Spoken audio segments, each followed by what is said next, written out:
Hey guys, Jurassic Man here, and today we are going to take a look of the Mattel Jurassic World Legacy Collection Extreme Chompin Tyrannosaurus Rex from Mattel.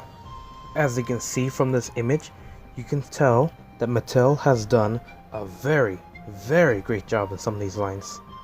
And I say some because some do have some defect. Or not defect, but just some odd choices, such as the spring Velociraptor Singy. But the Extreme Chompin T-Rex is a great toy, especially for a small value toy of the $20 range. Compared to Hasbro's last one, the not Extreme Chompin T-Rex, this is a much better $20 pricing. This is like 10 or less. But anyways, let's get right into the box. Now, just like Alan Grant and the Velociraptor, this is the Legacy Collection box, which is much different of that of the Fallen Kingdom box. Of course, in this one we have a more closed out part than those of the Alan Grant and Legacy Velociraptor, because this part is where the T-Rex tail should be. But unlike that, it is disconnected and connected to the bottom. Connected to small little strings, which I looked over, you don't have to cut, but there are some stuff you do have to cut, such as that straps that connected right here to the body. But overall, the Legacy Collection box is just similar. It has the Extreme Chomping Tyrannosaurus Rex, Mandibules Extremas Tyrannosaurus Rex. Is a cool rendition of the old Rexy picture. It's not the one that they used from the first movie, it's the one that they used from the first Jurassic World movie, but without the scarring and a much better detail and rendering. They also have the Jurassic World Legacy Collection up here. You see the arch with the background and the forest, and you see the chomping action down here and how to press it. On the side of the box is Legacy Collection Jurassic World. This one is a much better rendition right here. It looks really cool. Maybe like in the future I could find another one of these and cut it out and scan this. I just love how this Legacy Collection logo looks. A little odd that it says Jurassic World again, but you know, you can excuse that. Now the back of the box, that's where the interesting part comes in. As you can see, this awesome render of the Tyrannosaurus Rex, or the Extreme Chomping Tyrannosaurus Rex, with this different paint deco than the actual one. It also comes with a picture of the Alan Grant here, Tyrannosaurus Rex, head and neck articulation, we're gonna get into that a bit, giant bite, and of course those images that we saw in the leak, which is why this one is a bit infamous, because this was the first Legacy toy we saw as leaked. We got the Paggy, young T-Rex, Alan, and Robert Muldoon. And basically it's all the same. In the bottom of the box is different. You have an assembly right here, which you assemble the figure, which the tail comes separately to look like that of the Chomping T-Rex. But however, this is much different, and I'll get to that in a bit. And here is a box picture of the barcode. Hang on. Now the barcode is being stupid, but I have a much better rendition picture right here, so that you could use and scan to find your own Legacy Collection Tyrannosaurus Rex. But anyways, let's get right into the figure itself. Now the Legacy Collection Tyrannosaurus Rex, or the Extreme Chomping Tyrannosaurus Rex, has multiple different releases. As far as I know, the Jurassic World Fallen Kingdom line has an exclusive one in Mexico, which is just the same as this Extreme Chomping T-Rex, but in the Jurassic World logo. And of course the Jurassic World box art with the volcano and the tree in the background. Although that is only exclusive to Mexico as far as I know. I haven't seen any of that in Walmarts or in Targets or anything. However, most countries, including the US, has the Legacy version of this one. And of course the battle damage with the Monolophosaurus, which I have seen, and here are pictures. However, I would not get that unless you really want the Monolophosaurus. Overall, I would get the Legacy version of this one, and if you're a repainter, maybe you could get the Monolophosaurus one, as even though that one had red scar lining on the sides, if you're a repainter or a customizer, you could just customize that one over this one, because this one I would get this one separately for overall views. But anyways, the figure itself is this nice articulation, has nice sculpt, and much better paint apple than that of the old Chompin T-Rex. Now, articulations are very simple, but very impressive in my standard. It's this neck articulation that looks like a folded sock. Now, it does look kind of weird in some perspective, but once you have it in hand, it's not that bad.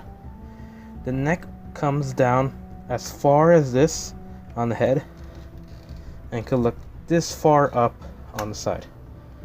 This can only twist all the way around of the figure, because since there's no joints in there, and actually this thing is pretty soft. It's much of a softer plastic than the rest of the body. And the head itself can't really move that much. It can move this far and this far, giving the T-Rex a sort of strange look to it.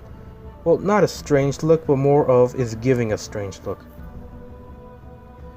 The articulations on this guy is pretty phenomenal, but then there's the joints on some of the arms right here, such as this, which can only pivot up this way, because you see the joints down here, they don't look very well when they go down. It's just like the Carnotaurus, which I'll get into that in a bit.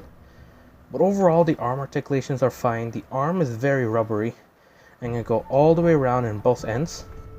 The legs itself can pivot, however, due to the way these stands, I'm guessing it's just mine, you can't really pivot them out and in because it already does that when you try and standing it up.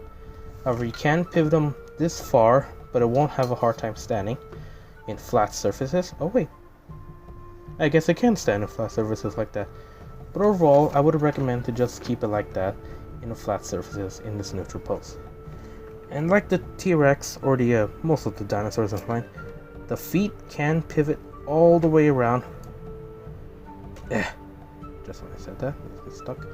And it can go all the way around and align it in this foot. So can this one. However, mine's in this right leg or right foot. It's a little odd. It likes to deform on this end, even though it's supposed to be like this. But it just defaults like that. Whenever I try fixing this and set it down, it just goes back to being slit like that. And I don't really have most people don't have much issue with that. I just, I don't know. I'm a bit of a symmetrical guy. But anyways, it's an overall good articulation on this guy. Details are on par with that of a T-Rex, if you see right here. Hang on. The scaling on this is very good. No odd, strange bumps on the legs, but nice, smooth, and wrinkled textures. Nice folds on the skin. Nice overlapping on the skin. And a very reptilian-like face. It's alright in my book. I mean, I'm more of a knack to accurate dinosaurs. But this is Jurassic Park, and they already said it, the null genome, stuff like that. Just remember, if you want to represent dinosaurs, don't use Jurassic Park, because they're obviously not 100% dinosaurs. In the book, in the movie, and in general. I mean, even the T-Rex skull here does not even represent an actual T-Rex skull. If you want a good representation of a T-Rex skull, here's a picture right here. I don't know, those is advertising where they use the T-Rex skull in the Jurassic World one, but overall is alright. Articulations are just the same as that of the body. They have that of the legs on the tail, which means you can swivel it around, makes this huge cracking noises, and you can go all the way around. It has the folded skin right here, so you can tell which side it's supposed to go to, and that is this side. You see that, Victoria? That's how you're supposed to do it.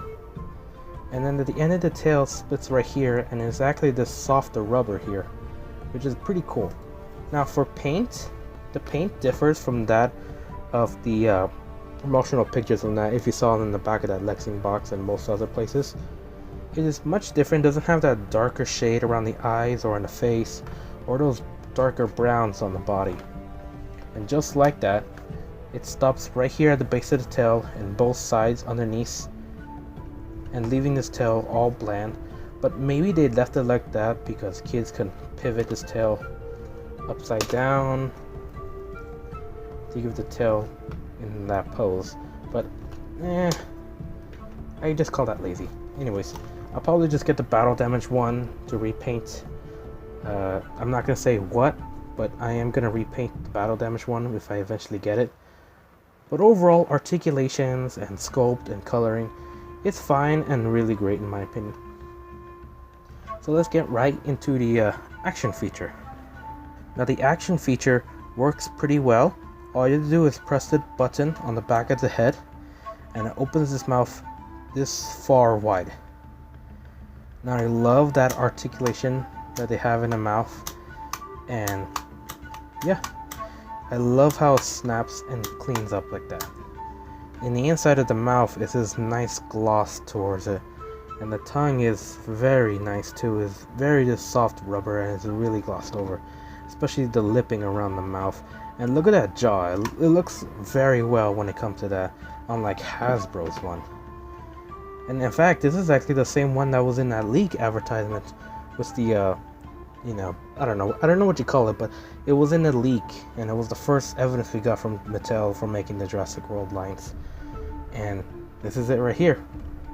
If I had to do one complaint, and it's something that everyone has shared similarly, it's this tongue.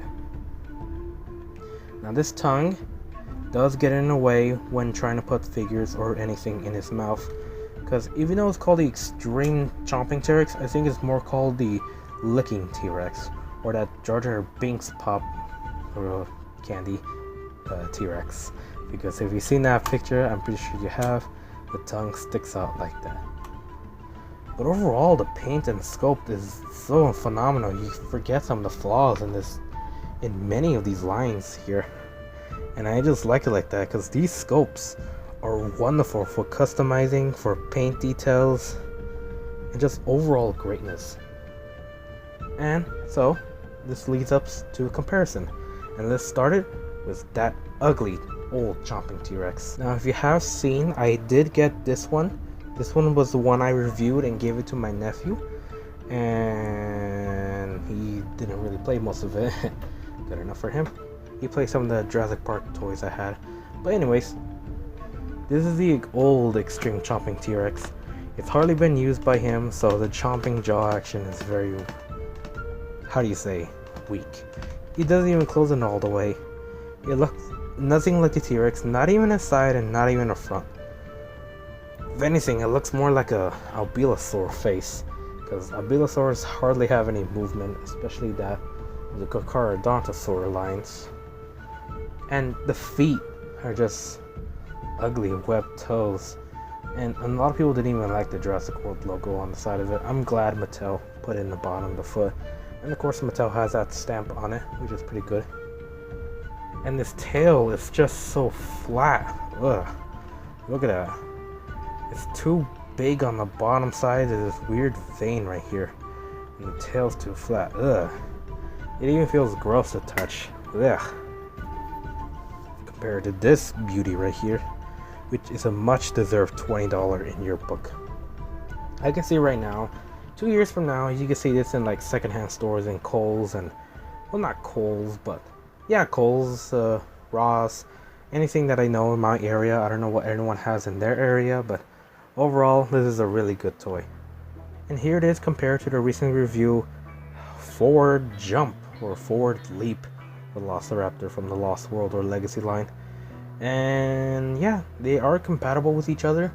If I have to say anything to anyone, I would like to say the Slash and Throw represents Rexy better than this one. If anything, this one represents more of the general T-Rex in the lines, because if you've seen those size chart pictures, you know that Rexy is much larger than the Bull T-Rex. She's much larger than any T-Rex in all the series, even the small one, which everyone thinks is a full size, but no, it's actually more of a sub-adult. But yeah, scaling wise of this, it's alright compared to regular T-Rexes. And here it is compared to Alan Grant, and scales up wise very nicely. Those big feet do deter, but who cares? The tail to the head, overall length is pretty okay in my book. Let's fix that for a minute. Scaling on this could work very well, and even the chomping action can work. Let's get to this. But however, like I said, the tail gets in the way a lot. Or the tongue. See? Well, I am holding it weirdly though, because there's hardly any room on my side. The tongue really does get in the way.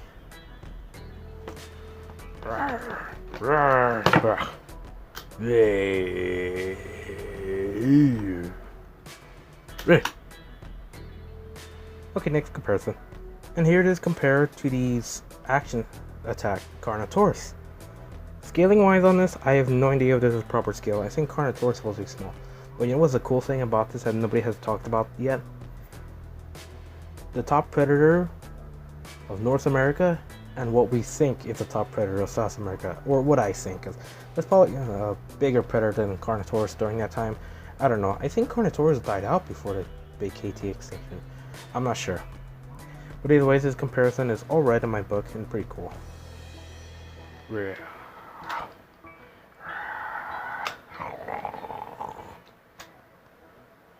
Next comparison. And here it is compared to the new villain dinosaur, the Indoraptor. And scaling on this, I have no idea if this is right to scale. But if it is, this is one huge dino hybrid. I don't think it is in scale, both of them. So I'm saying it's alright in that book, alright right there. But overall, I think the Indoraptor might be a bit too big now that I think about it. But either way, it looks good and play compatible anyways. Alright, next comparison. And this one's gonna be one very special one. And here's a comparison of the extreme chomping T-Rex with the old Kenner Red Rex from 1993 by Kenner. And the scale wise on this, I'm gonna say it's alright, but actually I think it's more accurate because, like I said earlier, Rexy is much larger than most T-Rexes in the series. So if this scales up very nicely, I'm guessing this scales up very nicely. Of course, you can use this as sort of the subtle T-Rex from Jurassic Park 3, and that's going to work very well with the extreme chomping Spinosaurus, which I cannot wait. So yeah, there's the comparison of that, and they both look very awesome together. One has a very awesome toy design and texturing and color, and one has more accurate face. Not saying that that one is accurate, I mean it is a Stan Winston model, it's just elongated for the play feature. But I digress. Overall, I'm gonna give this score, I'm pretty sure you already know what it's gonna be, and 5 out of 5. If there's one problem that I have with this figure, it's the tongue. But don't worry, somebody showed me how I can cut the tongue off and glue it to the bottom of the jaw, which I can do that, but it's going to be very difficult. And I might have to do this to this one and the one I'm going to repaint, and of course the one I'm going to get. Because I'm going to actually give this one away to my nephew. He deserves a much better toy than that. So anyways, hope you guys like this review. Remember to like, comment, and subscribe. And I'll see you guys next time.